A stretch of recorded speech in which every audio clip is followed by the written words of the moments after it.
ఓ YCP నాయకుడు ప్రభుత్వ పాఠశాలకు సంబంధించిన ఇటుకలను దొంగతనంగా తీసుకెళ్లి ఇంటి నిర్మాణం కోసం ఉపయోగించడంపై టీడీపీ నాయకులు ఫైర్ అయ్యారు.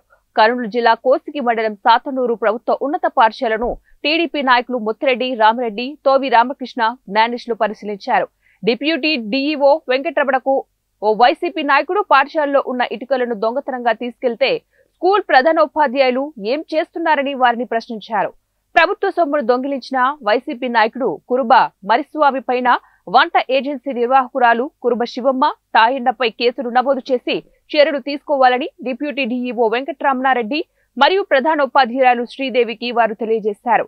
గతంలో కూడా సాతనూరు గ్రామంలో హౌసింగ్ లో గ్రామ సర్పంచ్ని కాదని మరిస్వామి సొంతంగా అధికారులతో పనులు చేయించుకొని లబ్ధిదారుల దగ్గర అధిక మొత్తంలో డబ్బులు వసూలు చేశాడని, లక్షల రూపాయల్లో 10 ఎకరాల పొలం కూడా అక్రమ సంపాదనతో కొన్ని రోజుల క్రితమే కొన్నారని వారన్నారు. కోల్మన్పేట గ్రామంలో విద్యుత్ సబ్స్టేషన్ ఆపరేటర్ గా పనిచేస్తూ గ్రామంలో వైసీపీ నాయకుడిగా చెలామణి అవుతున్నాడని, ఈ విషయంపై జిల్లా విద్యుత్ అధికారులు కూడా కురుబ మర్రిస్వామి పైన ఫిర్యాదు చేస్తామని టీడీపీ నాయకులు అన్నారు.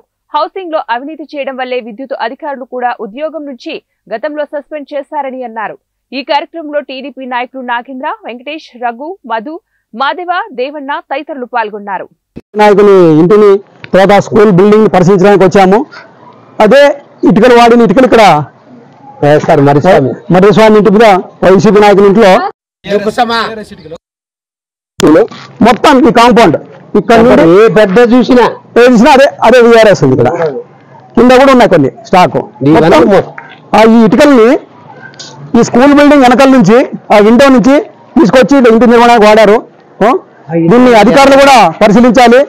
లేకపోతే మేము సీఎం దృష్టికి కానీ విద్యాశాఖ మంత్రి దృష్టికి కానీ ఈ విషయాన్ని తీసుకునే సిద్ధంగా ఉన్నాం. ఇటువంటివి మా మండలంలో ఎప్పుడు కానీ ఎక్కడ జరగలేదు. కనీసం ప్రభుత్వం పోయినా కూడా ఈ వైసీపీ నాయకులు అగడాలు, దౌర్జన్యాలు, ఈ అరాచకాలు సాగుతున్నాయి. కాబట్టి ప్రభుత్వానికి కూడా వినియోగిస్తాం. జిల్లా అధికారులు కూడా దీనిపైన చర్య తీసుకోవాలి.